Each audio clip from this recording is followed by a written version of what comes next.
Hello everyone, welcome to Plush Events Office. We have here today our special guest, Mr. Kamal Imani. He is here to tell us or talk to us about relationships and also to share with us his new book. So Kamal Imani, welcome to Plush Events Office. Thank you, Kim. It's glad to be here. I love the idea and concept of Plush events, and I'm glad to be a part of it. Wonderful. So tell us more about your new book. My new book is called Let's Bring Back the Butterflies. It's a conversation piece. It's excellent for table talks. It's not really about spilling tea and all of that kind of stuff and drama. It's about how to combat or disintegrate the drama. So, basically, you and your loved one, you can take the book, break it open, and find different pieces, different concepts that you can conversate about and do your best to be honest and respectful in communicating how you feel about those concepts. And also, you can use it as a group. A group of people can talk about the concepts.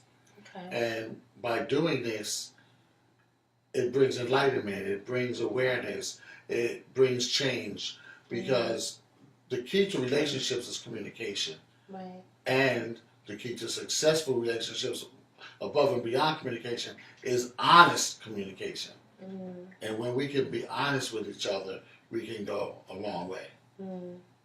So, Bringing Back the Butterflies, that's the name of the book. Let's bring back the butterflies. Let's Bring Back the Butterflies. Yes. I wanted to talk to you about the whole concept of butterflies, right? Yes. So when you think about butterflies, you think about how you feel initially when you meet someone for the first time and you're excited, you're infatuated about this person, and you have these butterflies in your stomach because you're excited to see them, right? Yes. Now, is that really the foundation of a good relationship? Because what about those relationships who weren't built on the butterflies? Maybe the relationship was built on something else, like just a strong friendship or shared goals, and they built their relationship on something like that. So how important is having those butterflies in a relationship? As you know, Kim, we're emotional creatures. And as emotional creatures, we experience joy and pain. And we're going to have to go through life with a partner. We don't have to, but if we choose to, we're going to go through life with a partner. That partner is going to experience joy and pain with us. So we don't want pain and pain. We want joy and pain. So when we meet someone who brings us joy, like Anita Baker said, you bring me joy, then that's the butterflies right there. So it's like I want to bring that person's joy with my joy and combine it. And that's the butterflies. And we can fly, we can transform, we can enjoy life together. So the butterflies sort of change or transform over the duration of the relationship? It's very probable, and that is because we cannot just go according to the emotions. We have to be wise enough to know that there will be distractions in life and obstacles in life. However, Western civilization has not prepared us thoroughly for the pitfalls of relationships, for the time when the honeymoon is over. And a lot of people, they plan big weddings. I've seen people blow $25,000 on weddings. And I say blow because they were divorced a couple weeks later. And, honeymoons, taking trips all around the world and taking pictures, and they come back to reality. Even something small as the baby being born will change everything. Someone losing a job will change everything. Were you prepared for that? Western civilization hasn't prepared us for that. So we have to have joy and butterflies, but we also have to have the mindset that when things go wrong, how are we going to react? And are we going to remember the reasons that we got together in the first place? So when you speak about butterflies, and as far as Western civilization is concerned, do you think that we get a lot of our ideals from television, movies, how we think we're supposed to behave or act within a relationship? Yes, you have the Barbie dolls, Ken and Barbie. You have the young girls learning how to cook and dreaming about her ideal husband and her ideal home. And you have men, the boys, they learn about cars. And I want a car, I want a fast car, and then they learn in the cartoons and reality TV, etc. Soap operas, everything. You learn about, hey, I gotta have this girl and she has to be 36, 28, 36, and blonde hair or light skinned or whatever it is. And these become artificial ideals. And when any of these ideals break down, there is the problem because the society didn't teach us the solutions to the problems or that there would even be problems. Mm-hmm. They just make you think you live happily ever after. When I was younger as a teen, I would ask people, what's your purpose in life? And male and female, oh, I'm going to go to college, finish college, then I'm going to graduate, get a good job at IBM, and I'll be with my husband or wife. We'll have the dog and the white picket fence, and that's it. We're going to be good. Mm-hmm. And I used to be like, right. Only because in my life I've seen various levels of struggle, and I didn't see too many people work out that way. I've seen a few, but the majority of people I did not see work out that way. Right, because even in Western society, we have a very high rate of divorce. Yes. I think over 50% of people get divorced. Mm-hmm. Even within our spiritual communities, like church, for example, you have a lot of divorces happening. Even with our clergy, with our pastors, with our elders, even within the church. So how does that whole to even view that as someone who is a lay person or even someone who's in the congregation, when they see this happening on such a mass level, even within the spiritual community, how are they even supposed to have a grasp on how to have a good, solid relationship? Because it seems like they see failure all around them as far as commitment. Right. Well, respectfully, I wouldn't say it's the spiritual community. That's a religious community, and therefore there's a lot of dogma. Oh, okay. Okay. So the dogma. What do you mean by dogma? Dogma and ritual. Dogma just meaning the Bible says this, the Quran says that, the Torah says this, and this is the way you're to conduct your relationship. The woman is part of man's rib, and therefore she comes from him, and he's the man and of the house, and that's it. When things are changing constantly. So, excuse me, we were talking about the church. Yes, and we need to segue back into that, because I believe that the church and also what we're experiencing as African Americans in this society really has a lot to do with each other. And I say this because we look to the church as our foundation for many things. And even especially in relationships and marriages. And so I think that, especially for our young men, I don't feel as though the church is even helping them to grow and develop into strong men so that they won't go down certain paths. And I say that because it's even very difficult to speak openly in church. It's very difficult for young men to talk about what's really going on with them, in church, because you always have to, act a certain way or ask only certain questions. Or maybe, your elders or pastors in the church, they have their own issues, so they're not even able to help guide our young men. So maybe that's the reason why they even struggle in relationships, because it seems like they're trying to get their knowledge about how to even operate in a relationship through church. And as you can see, even in church, you have a large number of divorces. Right. And that's what I meant by dogma in a politics. Dogma meaning you're looking at a book and you're looking at the preacher, listening to the preacher, and those are external things. Okay? But what we need is internal self-examination, internal responses to external things. So when you lose your job, are you going to just cry for Jesus? And if Jesus doesn't come at a certain point, are you going to break down? Are you going to leave the church? Are you going to leave your family? Because now, he didn't come in time. Right. Or you're going to tap into the faith within yourself, the patience. They say, you got to say, now I need more patience. Now I need more faith. Now I need to be sweeter to my mate, and my mate needs to be sweeter with me, because this is a hard time. Right. This is a trial.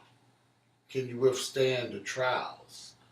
Now, they'll talk about that in church and it will sound good, but you have to be able to internalize that when you're going through it, and your mate has to be able to understand. And do you see that as a hindrance in many relationships, especially as far as the woman is concerned, even when the tables are turned? And the man, for example, has difficulty dealing with the powers that be, at his workplace, or even men who want to be entrepreneurs. And so it takes a lot of time and money to get their businesses up and running. And then their significant other is looking at them, how come you're not more than this? Or, not really understanding the weight of a situation that a man has to deal with even at his job. And so I think when you're dealing with all of those issues, it's kind of hard to maintain the butterflies. I think the butterflies tend to fly out the window when you're dealing with, like you said, socioeconomic issues, right? Right. I believe that it's going to almost seem like I'm evading the question, but I believe that the woman has to know, and the man has to know, that they're each other's gifts from nature, from God, life, the universe, whatever you want to call it. So if he's your gift and he's having problems, the butterflies shouldn't totally go away, because he's not your problem. The issue is the problem. How do we resurrect, or how do we correct that issue and keep our relationship going? In other words, if you love Jesus, you're not going to stop loving Jesus, no matter what happens in your life. Wow. You're not going to stop loving Allah, Jehovah, no matter what happens in your life. Most people are not going to stop loving their mother. Right. Right? So why are you going to stop loving your man? Why are you going to stop loving your woman? Why are you going to stop loving your children? So that's, in my book, we talk about unconditional love. And it's like, if I'm not going to stop loving Jesus, I love Jesus, I still love you. I love what God gave me. But reality is that we put conditions on each other. Yeah, we do. That's reality, right? But it doesn't have to be reality. And I think that's the key point. How do we get to that point where that's no longer a reality, that we put conditions on each other, right? And many conditions can be, you're not sexy anymore, or you let yourself go physically. You gain weight, you're like 30 pounds heavier than you were when I married you. or you don't have the job that I think that you should have, or you're not making the money that I feel that you should be making, or so many other issues, and we put conditions on our relationships. Right. That's a good question. One thing is, number one, if you feel like you're going to be happier by yourself, be by yourself. Mm-hmm. But also by yourself, if you put if you don't need that person, right? Okay, they lost their job. He lost his job. Let's say, okay, he lost his job. Mm-hmm. You're mad at him because he lost his job, right? But without his job, you're gonna fall apart. No. Right. So if you're not gonna fall apart, then why be? Because you have something for yourself that you built. Mm-hmm. So why crucify him? In other words, like, you have to be together for yourself and you're bringing your leverage and your resources to the relationship. He's bringing his, and you both knew what it was in the beginning. Mm-hmm. So it can only go up or down, but you're planning on it going up. But sometimes things are going to go down. Now, when it goes down, you're going to fall apart. But what if it stays down? If it stays down and you're not happy, you need to, you got to talk about it. Mm-hmm. And if you come to the point where you got to go your separate ways, go your separate ways. Mm-hmm. You know, if you just can't rectify it, but the funniest thing about it, you go your separate ways, and what about he finds a good job after that? Mm-hmm. Now you want him back? Mm-hmm. Or you see him in the future, he's balling and shot calling, now you want him back? Right. Because the only problem was money. It was really, if you were a little bit more patient or had a little bit more faith. But yeah, he's going to say, yeah, come on, baby, be a little bit more patient, have a little bit more faith, and yours runs out. Hey, we can't knock you for your patience running out. Mm-hmm. We can't knock you for your faith running out. Mm-hmm. But the key to this from the beginning is the ideal situation would be for both people to approach the relationship as friends and with a spiritual perspective of giving 100%, Mm-hmm. honoring their vows, not honoring them because the preacher said so, Mm-hmm. but because they love each other, and he said for better or for worse, or the Bible said it. And I think that really is a great segue into the next topic, because many people, especially our young people coming up today, they don't even understand the meaning of vows and understanding vows, right? Right. And they don't even really have a strong concept as far as marriage is concerned. So they look at marriage from a biblical perspective, but then many of our young people find that the church is hypocritical in many instances. And so they're looking at media, television, movies to try to give them an idea of what a real relationship should be. So how do we help this younger generation coming up to really have solid relationships when they don't even have a real solid concept, as far as what to follow? Again, it starts with self. If by yourself you don't even know to keep your own word, Mm-hmm. right? Mm-hmm. Keep your word, like your word is who you are, your reputation is who you are. Most of them don't know that. They don't know that word is bond, and bond is life, and you should be an honorable person and a positive power in your community, Mm-hmm. in your family. So if your word means nothing and her word means nothing and you get together, everything's going to fall apart. Right. You have a horrible foundation, because the foundation first is moral. Mm-hmm. So when I say that, we're talking about honesty. Okay. That's the whole foundation is honesty, and that's what I mean by friends. True friends are honest with each other, Mm-hmm. right? So if you're both honest, then everything, like, okay, you can set up the relationship like, I only like this, I don't like that, this is my strengths, this is my weaknesses. Well, are you going to build on that? Are you going to try to change that? Can we work on that together? Can we work on it as a team? I hate when you do this. All right, can you please stop? As long as you talk to each other in a nice way, a respectful way, you can talk about anything and be totally honest. And you know what? Sometimes I feel like I want another woman. Sometimes I feel like I want another man. Sometimes I feel like you're not satisfying me here. Sometimes I feel like if you set that up in the beginning, or can we have other people? If you set it up honestly, you're good. Right.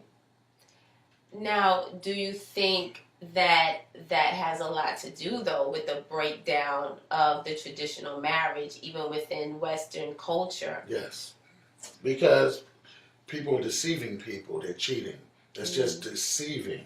You're sneaking. Right. That's the problem. The preachers are sneaking around. So he's only in trouble because he snuck and he got caught. Now, the guy that says, I got 3 wives, or the guy that says, I'm single and I don't want a commitment right now, right? Or the female that says, I'm single and I don't want a commitment right now. I just want to be friends or friends with benefits or whatever it's going to be. They're not sneaking. Right. They're not cheating. They're being honest. Now, if you fall in love with them and they tell you what it is, then that's your problem. You're trying to change somebody.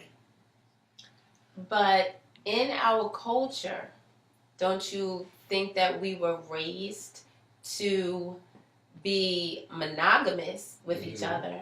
But at the same time, many people have like this other side to them where they're trying to, get the butterflies again. And I think that a lot of times we try to go for that initial high in a relationship. With someone else? With someone else, because we no longer have it with the one that we were with. We let it go because of all the other conditions, because, life happening or, weight happening or job loss happening. So now, we don't have the butterflies, we don't have that excitement because life hits us. But now there's somebody else in the picture, and that person is able to give us these butterflies, right? So then we go, and that's the reason why many of us cheat and all of that. Now, you're saying when you feel as though you want to step out of the relationship that you should be honest with your spouse. But don't you think that many people feel they will lose their spouse, and so they really want to have their cake and eat it too? Yeah. Well, why do you want out, but you don't want to lose your spouse? Because you built so much. But your spouse isn't satisfying you anymore. But remember, in the Bible it says that, God hates divorce. So it's like, well, God hates divorce, so I need to stay married even though I'm not satisfied in my relationship. Cheat either. Adultery. So you might as well come clean. But people want to hold on to something, like you said, cake and eat it too. But do you think that we were built to be a monogamous breed? Do you think that people were meant to be monogamous? Or do you think that our culture kind of conditioned us that way? I think it has a lot to do with culture. I think, I really think that most men are polygamous, nature. But I do also believe in self-discipline, self-control. And that's if you say you're the only one for me, then you cut yourself out of that option of being polygamous. And you're a grown person, so you should be able to stay to your word again, your word and your commitment. And the same with a woman. But I don't think that most women are polygamous, but I think there's a great deal that have a strong sexual libido. And I think a lot of people are curious, and a lot of temptation comes. But I'm not a woman, so I don't know. But as a man, I feel men are polygamous from men I know, and from me, because like you have a cycle, we have a cycle of sperm development. So I'm really not aware of that. I didn't know about that, the sperm cycle of a man. So certain times of the year, do you get more heightened as far as sexually? Well, I would say it's more monthly. Oh, really? It might even be quicker than that. Right. Um, when the sperm builds up and a release is needed. Mm-hmm. And if that release isn't met, a man will do almost anything. And that's why we don't want to get too deep, but Right. I'll say men will do many different things to get that release. And if he's in a relationship, and that's what he definitely needs to communicate that. Mm. If he doesn't communicate it properly or she doesn't understand it, he's going to go somewhere to get it. So then it's really not him looking for the butterflies again. No. It is mainly just a physiological release. Well, that's part of it. Now, there may be an emotional component Mm-hmm. because everyone needs, again, back to the beginning, joy, emotions. Mm-hmm. So, we might have a woman that just is ignoring us or just concerned about the bills or just concerned about the kids or just concerned about the in-laws or just concerned about her sick uncle or whatever, or the baby. Mm-hmm. And now we feel neglected. And here comes Patricia, and she's giving us all of that emotional stuff. Right, like Becky with the good hair. Yeah. Mm-hmm. She's our friend at the job or our friend at school or whatever it is, but she's filling in. See, nature abhors a void. Nature abhors a void. If your tooth is missing, it's going to try to fill something in there. Mm-hmm. If you get a scrape, something's going to come cover it in. If something's missing, nature's going to try to put something in there. And the law of attraction, you even call for it, even if it's subconsciously. So, okay, she's at home, she's neglecting this aspect, but here comes somebody to say, hey, I got it for you. She's coming. Mm-hmm. Or that man, he's coming. Because you're saying, this is what I need. So are you saying that when a man or woman cheats, it's their spouse's fault? No, it's not. It's their fault that they cheated. But their spouse has a role in them cheating. Yeah. Elaborate more on that. If they're aware of it or not, because they're not being mindful of their partner's needs at all times. We're a unit now, so we have to be mindful. How are you? Is everything okay? Now that person has to be honest. Right. Now something's going to be wrong somewhere. And that's where the breakdown comes in. Do you agree? The lack of honesty.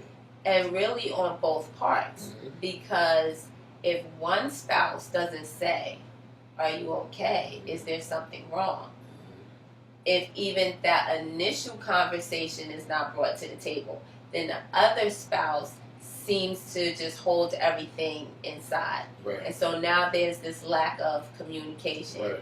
But do you think that if one spouse initiated the conversation and said, is there something wrong? But what happens when the other spouse says, oh no, everything's okay? Because they don't want to face what's really happening in the relationship. That's a prerequisite for destruction. That's gambling with your relationship. Because things could go very bad if not properly handled after that. Usually someone suppressing things will end up in an explosion at some point. And it's not good to bring up stuff in the past. And I know as men, we do not like that. We almost, I'll speak for myself, damn near hate it. Because we feel... Hate what again exactly? Hate the fact that you're suppressing something, and we're thinking, okay, everything's good. Now I'm gonna run out here and try to make her happy with the next goal. Because she said that was good, that's finished, right? Now I'm gonna go out here and I'm gonna work and hustle and dream and visualize and pray and keep the faith and try to do this, because one day I'm gonna bring her something home and make her happy. Get her that new house, that new car, that new this, that, I'm gonna take her out or buy something for this. And then this argument comes, and it's, well, remember last month when you, huh? I thought we was good. Well, you always do that, but I thought we discussed this. Right. Well, remember last year when we going back to, you mad about last year? So the core issue was never dealt with. Right. And so as a man, that is something that really could deteriorate a relationship. Yes, and it's almost like when I say cheating is deception, it's like a form of cheating. It's you're hiding something from me. You have been hiding something for how long? It's like a snake in the grass, just sitting. What's going on? I thought the butterflies was back, or I thought you and I were cool when we had our goals and we were mutually focused. But now I find out that you got something else going on in your world that I knew nothing about. I'm being honest with you. And it could go both ways, but I'm just saying. Anyone holding stuff in, that's like a time bomb. And I really think that is the key. Like you said, when you hold things in and you choose not to communicate what's going on with you, with your spouse. And I think that really is the main reason why there's a breakdown in the relationship. But do you think that people aren't honest because of some type of fear? Yes, but the thing is, we both have to, once again, learn and practice reacting to the honesty in ways when we're not exploding. Right. It's not, see, everything I'm saying isn't the ideal way of, like I'm not talking about we're going to have perfect relationships. It's a practice. It's a practice, and we have to remember, I shouldn't act like that. Oh, I did act like that. Now I'm sorry because I know better, because we both decided not to respond that way. I got to pull myself back and say I shouldn't be reacting this way. So if she knows I'm going to react in a understanding way, a peaceful way, then she should feel that she can communicate that to me. Right. Now, do you think that the way we act, though, is a learned behavior, and that we also have to be taught how to react when? Because we have layers of issues. There's abuse in our community. There's poverty. There's molestation. There's so many things. There's rejection, depression, and when we meet someone, it's kind of like Erykah Badu said, the bag lady. Some people are carrying a lot of bags, men and women. So, we have to be understanding. It's not even an excuse. It's real that the person I love got issues. I got issues. She got issues. Okay? So we got to know that from the jump.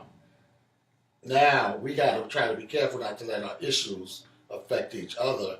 And when those things, like Sister Ava Muhammad from the Nation said once, Satan can come out of anyone at any time. Right? Any one of us can get ugly at any time. And sometimes you gotta say, okay, that person, we don't usually act like that. So I gotta be cool and just let this, see what's going on, let it play out, see what's going to happen here. And then maybe when this person calms down, I'll try to talk to him and see what's going on. But of course, when that happens, when Leviathan rears his head, you go, is it me? And then see, that's the part that gets the brothers I know upset. Is it me? Because I thought everything was fine. Did I do something wrong again? I don't know, because you're not telling me. Refrain to that, because something came up. Okay, because you were saying how when the woman approaches her spouse, but she does it in a forceful way, antagonistic way. Thank you. In my book, I even have this word in bold: stop. You know what that means? That means It's me and you one-on-one against the world, like Houdini the rap group said. Me and you one-on-one against the world. Okay, stop. You and I are now building from zero a brand new relationship. Whatever you learned over there, whatever I learned over there, how to pop my neck and talk junk and raise my voice and be nasty. Not that I still don't do it. I try not to, but it comes out. Right. But whatever I learned, no, this is you and me now. But I mean, it seems like that's easier said than done, because it seems like we are a sum of all of our But experiences. it has to be done if we want the relationship to survive. Sometimes it takes cutting some relatives off, cutting some friends off. But who do we draw from? Because I think just as human beings, we tend to, look to others as, a source of what to draw from. How even our behaviors, our mannerisms, how we treat each other. It seems like it's kind of difficult to take everything that we've experienced, even, the sum of our whole lives, and say, okay, well, this is how my mother treated my father, but I'm not going to treat my spouse that way, even though it's something that was in my life from the time that I was a little girl. So how do you kind of just get rid of that and then start new and start fresh? It seems like it's very difficult. It's difficult. This is a practice. Relationship is a practice. How much do you value your partner in your relationship? If you don't, you can leave. But if you do, then you have to change. I think that's the key, and I think that's where a lot of the problems come in, is that people don't even want to admit that they have to change. Yep. Am I not worth you changing for me? And vice versa. But a lot of people think, there's nothing wrong with me. It's something wrong with him. Yeah, well, I teach kids all the time, and I tell them, point the finger at yourself and take responsibility for yourself. It goes all the way up to adults. But that's childish. We're grown. See, we need to get married as adults. And if we don't, we need to become adults quickly. Because it's adult business. So do you think that when a couple breaks up, that it's never only one person's fault? If a couple breaks up, do you think that they equally had a responsibility in that breakup? I think every situation is different. I mean, law of physics says when two things come together and they leave, you take a part of each. I mean, we were both playing this game together. We were in this situation together, so we probably both made mistakes. But there's one person that was more dissatisfied than the other. So I don't think there should be blame. Because again, when you first got back together, those butterflies was there. Nobody was blaming nobody for all the good stuff. It's just we let the bad stuff get out of control and overwhelm us. I wanted to go back to what you said as far as men being polyamorous or polygamous, right? The cycle. Right. Now, you know how a lot of women say all men cheat. So, I mean, do you agree with that? No. But you're saying that you believe that men, tend to want to be with more than one woman, that they really weren't created to be monogamous. So aren't we kind of forcing men into a situation that's unnatural for them with monogamy? And for the most part, I wouldn't say forcing. It's kind of optional. I mean, I'm saying from a physical perspective, we have a build-up. That's the physical. And then we talked about the emotional. We want emotions too. We love our mommy, so we're going to love our wife. Right? From the physical perspective, when it's time, we're ready. And our spouse should be able to satisfy. Now, our spouse might be out on her time of the month and doesn't want to participate, or might be pregnant, might whatever, might be busy. So at that point, do we have self-control? Self-control, I wouldn't say I'm forced to have self-control because I love her. And I made a vow and a commitment to be with her. I accepted her as God's gift to me. That's joyous. Mm-hmm. But I think a lot of men would say, I still love my wife. Just because I cheated on her doesn't mean I don't love her. It was just a physical need that I had to release. Well, that goes into the definition of love. They love their wife, meaning they're emotional about her, they're attracted to her, they're glad she's been part of their lives and doing all these wonderful things for them. That's what he loves. But to deceive her is not to love her. So right there, they just lie. I love her, but I'm going to cheat. They said, you love her, but your physical nature wants somebody else. But if you believe that we were not created to be a monogamous people, don't you think that it's asking the man a lot to be faithful, especially if they're with a woman for the past 25 years? That for 25 years, if I wasn't made to be monogamous, but in 25 years, I'm just with this one woman, it seems like we're asking a lot of each other. Can that one woman satisfy you just as much as 2 or 3 or 4 women can? And make you happy just as much as you running around with other women can? But maybe the man doesn't think she can. But some men do, some men don't. But what do you do with the man who feels that she can't? Well, what did you get married for? Maybe for the past 15 years or so, it was fine. She was able to satisfy him. But after that, it's like, this is really what I wasn't meant to do anyway. I did it for 15 years. I was able to control this sexual appetite that I have for 15 years. And I just don't want to control it. If you can control it for 15 years, you can control it for another 15 years. Now I can see if it was 1 year, 2 years, and this is my opinion. If it was 1 year, 2 years, and you just sow your oats, it's oh my God, look at all these women I'm meeting now. Why did I get married? I made a mistake early on. Mm-hmm.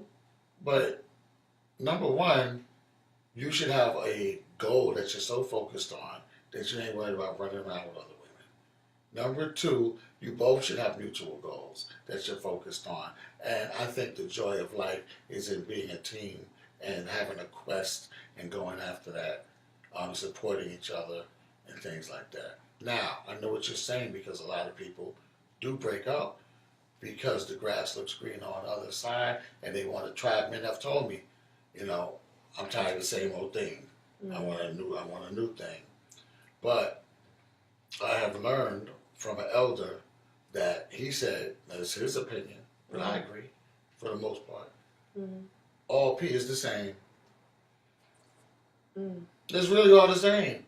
What you gonna do, like after the orgasm? What? Mm-hmm. So okay, let's bring back the butterflies. I guess that'll be the next book. Life after the orgasm.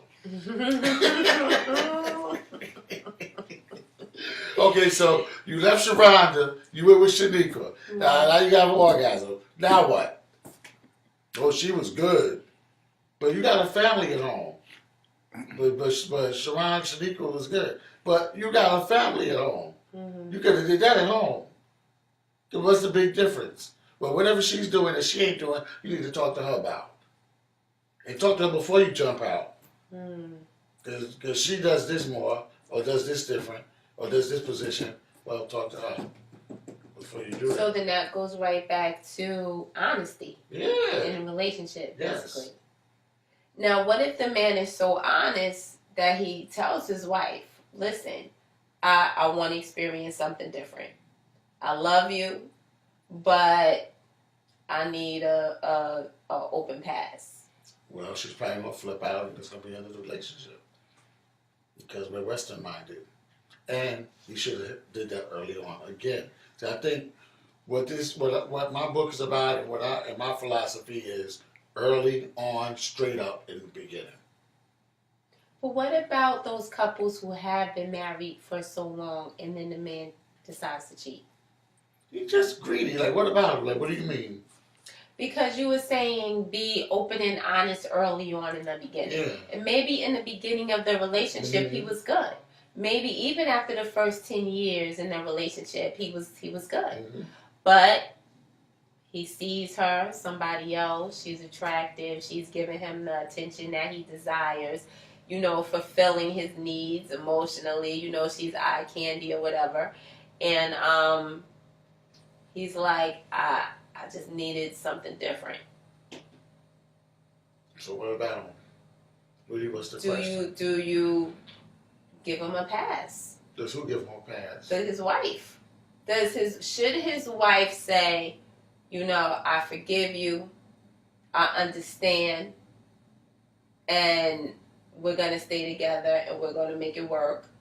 Or should his wife say, well, you deceived me, I can no longer trust you, and this marriage needs to be over? I guess that's up to her. You probably answer that question better than me. But if I was to put myself in a woman's shoes, I think I'm all that, and I'm doing everything for you. There ain't no need for you to leave for no chick. And you should have just told me. But what if you were the one who cheated? Like, should she forgive you and continue in the marriage, or should she say, this isn't working because you deceived me? It depends on the person. Could she really forgive? I don't know if she could really forgive. I wouldn't forgive somebody like that because I would never trust them again. And sometimes I'm getting ready to lay down with her and I'm thinking, Dexter St. Jocks is on top of her in my imagination. So I can't do it. Right. But then that goes back to the whole monogamy thing. It's like if you believe that we weren't created to be monogamous, but yet you wouldn't forgive if she cheated, it's sort of going against each other. I think we have a lower self and a higher self. And the key to relationships is spirituality. Spirituality, self-examination, self-elevation, self-transformation, resurrection. Our goal should be to be spiritual giants. Our goal should be self-mastery.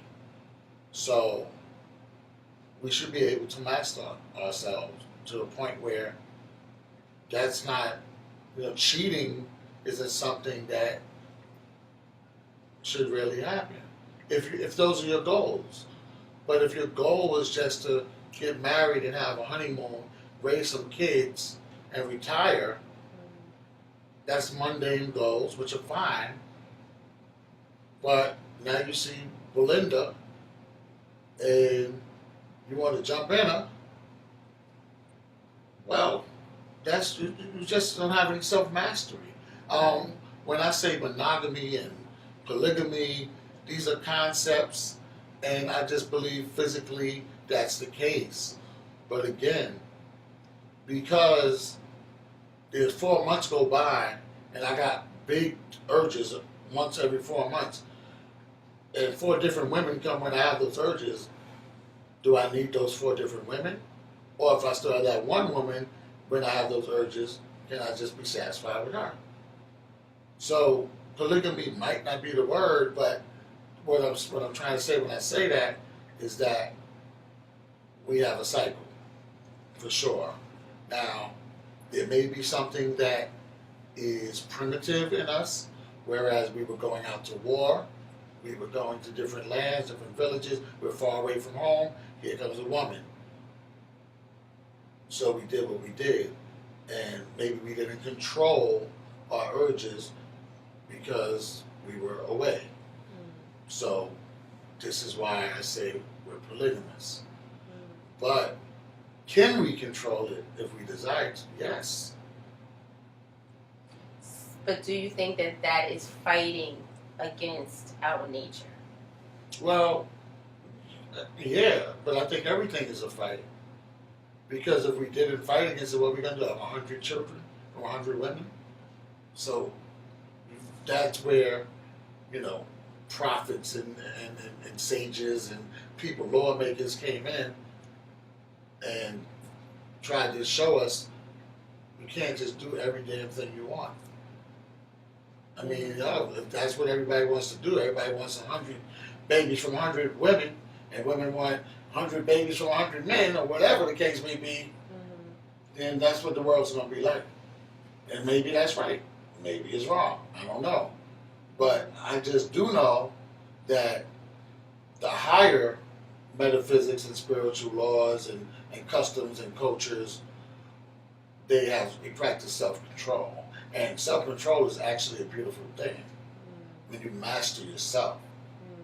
And see, our kids get mad at our men that cheat on their wives because, like, damn, Dad, you knew you was going to hurt her. You knew you was going to hurt us. You didn't have enough control not to just go do that with her. The little kids look at it like it's childish. Why'd you have to go do that? You got everything at home, Daddy. Right. Oh, because I'm polygamous. Now that sounds like a joke. Sounds like a joke. You should have said it from the beginning. I will have different babies from different women. Take care of everybody. They're still your brothers and sisters. From the beginning. So you agree with some cultures that practice polygamy? As long as it's honest, out in the front, and it's not forced on people. It's like, oh, the little 16-year-old or 30-year-old, I'm the king, I want her. I don't think that's right. Or the arranged marriages, I don't think that's right. You know, I understand there's some science to it, but in terms of people's emotions and spirituality and joy, and them letting them find the butterflies on their own, I don't think you stick somebody in front of them and say, this is who you're going to be with for the rest of your life. But I believe it has its place, and I believe that if we weren't so westernized, we could be able to do that here, because it's not, see, we think about sex so much in America, like sex is a god. Like you just gotta have sex or else, I don't know. And we're just very over-sexualized.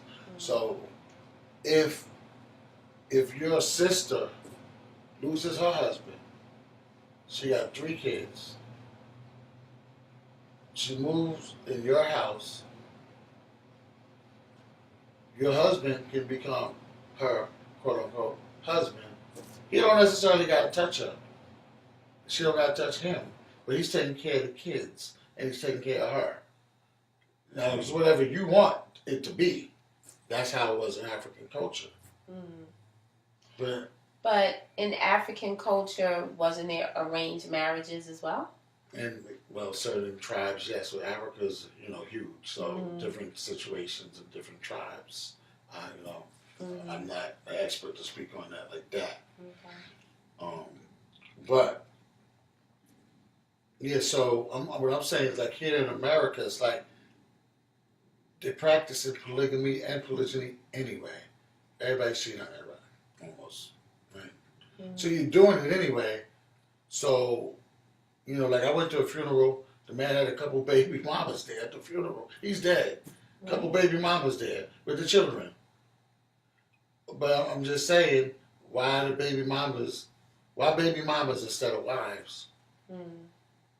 You all know about each other. Right. Instead of whatever, if you get along or don't get along, just bring it a little closer and make it a family. Why not? And I think that goes back to us being culturalized, right? This Western civilization, the culture that they push on us, we're supposed to only have one husband, one wife, a few children, that nuclear family. But it was the laws, right, of Western civilization that said it's illegal to be married to more than one woman. That's right. So now in this society, once again, we kind of have to, push down those natural tendencies that we have. And so I think that's my issue also, is that, we tend to do and be and behave the way our culture dictates to us, instead of having the autonomy and the freedom to be who we want to be who we choose to be. Because I think even for some men, they have grown up in this society which tells them, you're supposed to get married, you're supposed to have one wife, a few children, be in that nuclear family.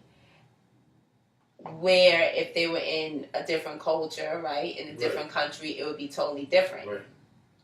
So are we just the sum of, The Matrix. Right, exactly. Yeah, we are. But again, I think the solution to that is the honesty in the beginning. Okay, we're here in the West, and the West says this was the way you do it. But we don't have to do it that way if we're honest and the people agree to the situation that we set up. Because I know of people who are in all kind of different situations. Some people wife swap and husband swap. I ain't down with that, but that's what they do. Some people friends with benefits, and some people got more than one wife, and I just know a lot of different situations. But most of these situations I'm talking about, they're adults and they agreed upon it. So you agree with open marriages?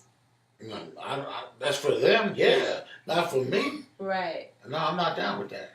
But anyone who says, if you have two adults who are married and they both agree to have an open relationship, you don't see anything wrong with that. No, that's their business. If they feel it could work, it might not work. They know they're taking a risk. It's all a risk. Just the two people is a risk. If you're a risk taker and you feel that you might be able to both survive it all and enjoy it all, go right ahead. That's your business. Wow. All right. So, Kamal Imani, thank you so much for coming out to Plushh Events office. I'm sure my audience out there enjoyed our conversation. And tell us one more time, where can we find your book? You can find my book on lulu.com, LULU.com, and other fine stores. Just search in Google. It should be on Amazon now.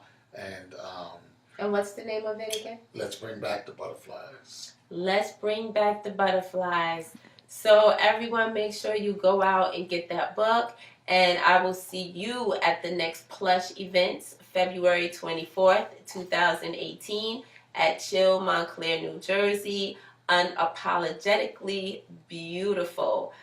Stay tuned for more information. You could go to plushevents.com, PLUSHH events.com for more information. Thank you.